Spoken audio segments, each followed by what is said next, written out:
DNC in President Obama's 2008 campaign. To both of you, thank you for being with me as we delve into this. Before we talk about the race from this point on, I want to ask you about Donald Trump and his response recently to the Kaiser Khan, the father of that fallen Muslim soldier, during an interview on ABC's This Week. Let's listen to that and we'll talk about it. Probably looked like a nice guy to me. His wife, if you look at his wife, she was standing there. She had nothing to say. She probably, maybe she wasn't allowed to have anything to say. You tell me, but plenty of people have written that. What would you say to that father? Well, I'd say we've had a lot of problems with radical Islamic terrorism. That's what I'd say. He said you have sacrificed nothing and no one. Well, that sounds, who wrote that? Did Hillary's script writers write it? How would you answer that, Father? What sacrifice have you made for your country? I think I made a lot of sacrifices. I work very, very hard. I've created thousands and thousands of jobs, tens of thousands of jobs. I think those are sacrifices? Oh, sure, I think they're sacrifices. All right, start with you. You're hearing that response. Now, does that speak to the example that Mr. Khan was trying to make known? Yeah, well, I think it's a disgusting response, especially for someone who wants to be commander-in-chief, to go out and question a Gold Star father and mother who have sacrificed their son for this country, and say that his sacrifice is being handed $1 million by his father to build on what his father built. Those things aren't comparable, but to go out and attack this family that's given up so much is certainly not worthy of a commander-in-chief or an American. Sarah, when you hear about that and the sacrifices in the definition of the Khan family, and then you see and heard the sacrifices of Donald Trump right there with employing lots and thousands of people. I think Republicans will have a difficult time defending this. On the other hand, Donald Trump has made plenty of unforced errors in the past, and his base seems to like it. He doesn't seem to lose support based on moments like this. Maybe it's because the media gives it too much attention.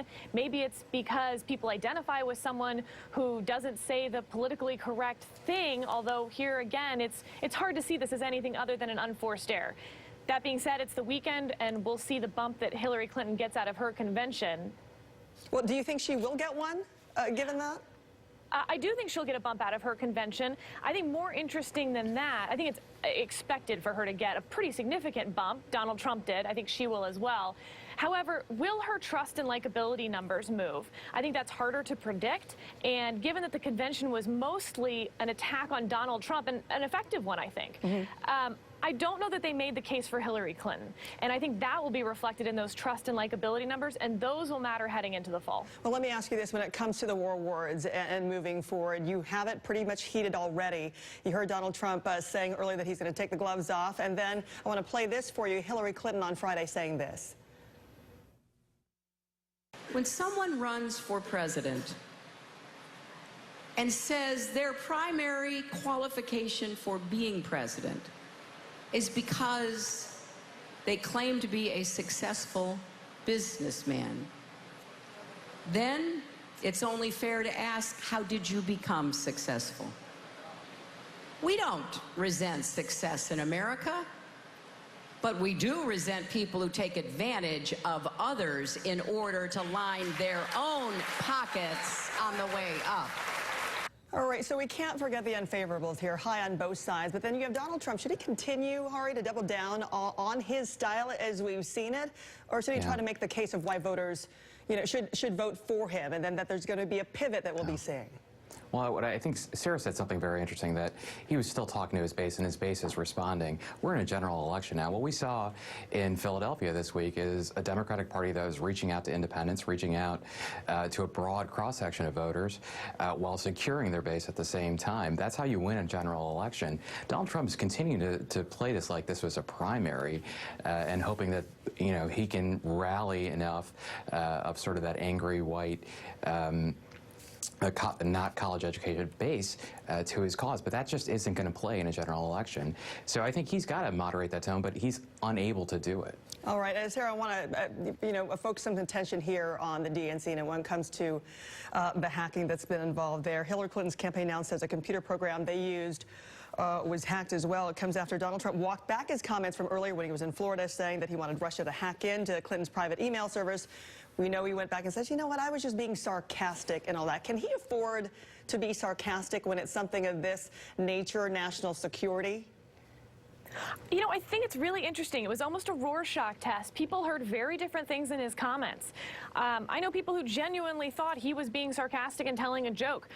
You know, I'll tell you, on the other hand, people who are on the fence I've talked to said, I thought he was being sarcastic when I heard about it, and then when I went and watched it, I thought he wasn't being. So, that being said, Donald Trump's about tied in the polls right now, and I do think he needs to make this a referendum on Hillary Clinton. Maybe this was an attempt to do that in a way. Her likability numbers are awful, and a lot of that is due to this email ongoing national security threat that a lot of Republicans think she is. So, you know, I don't know that it will hurt him in the end. Well, let me ask Hari about that. When you're talking about a national security threat, some people are saying, you know what, this is Donald Trump who claims that he has no relationship with Vladimir Putin, although we in an interview with us and my Thomas Roberts a couple of years ago from 2013, he said, and we rolled the soundbite, that yes, I've had a relationship with Putin. We know how he's been admirable of him. Absolutely. Listen, I think that these ties to Russia are very interesting, and I think it says a lot about Trump that he would lie about his relationship with Putin, or at least contradict what he said in the past. But I think this entire episode really shows that to the American voter, that Trump doesn't understand the power of the presidency. These words matter. You know, a president utters a few words and it can shift markets. It can crash retirement accounts. It can start wars. He can't be affording to joke, even if this was a joke, and I don't think it was. You know, that's not what a president does. Well, we're going to delve more into that, with the hacking situation, Russia's involvement, or potential involvement, possible involvement with the former U.S. ambassador to Russia, Mike McFaul, a little bit later. To both of you, Sarah Edgar Flores and Hari Sevugan, thank you so much. We'll see you a little bit later. All right, more on the series of cyber attacks against Democrats and that suspicion that Russia may be behind it.